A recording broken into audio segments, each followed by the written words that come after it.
परवा आणि विशेष करून काल संध्याकाळपासून राजुरी, अनकढाळ, पाचेगाव, जुनोनी, कोळा या भागात सोसाट्याचा वारा सुरू झाला आणि त्याच्यानंतर गारपीट झालेली आहे। एक एक गार ही नारळा एवढ्या आकाराची गार पडलेली आहे आणि त्याचे फोटोही उपलब्ध आहेत। आज आम्ही राजुरीमध्ये काही शेतकऱ्यांच्या द्राक्षे आणि डाळिंब बागा पाहणी करण्यासाठी कृषी अधिकारी तहसीलदार मॅडम यांच्यासोबत आलेलो आहे टीम घेऊन। तर या भागामध्ये आसपास एक 10,000 हेक्टर डाळिंबाची लागवड आहे आणि 700-800 हेक्टर द्राक्षेची लागवड आहे।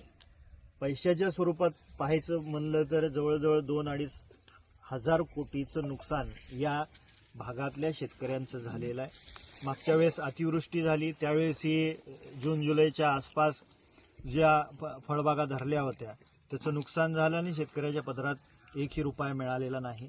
आज ही शेतकऱ्यांनी परत बागा धरल्या आणि डाळिंबाच विशेष करून डाळिंब, मका या शेतकऱ्यांना जास्तीचं नुकसान सोसावं लागतंय।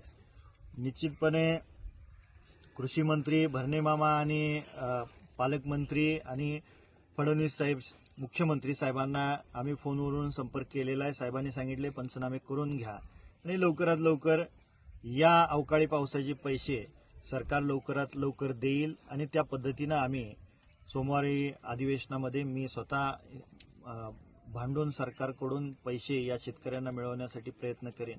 पण असं पाहता बऱ्याचशा शेतकऱ्यांचं नुकसान झालेलं आहे। माझ्याच तालुक्यात नाही तर आसपासच्या तालुक्यात आणि जिल्ह्यामध्ये या अवकाळी पावसामुळे बळीराजाचं नुकसान झालेलं आहे।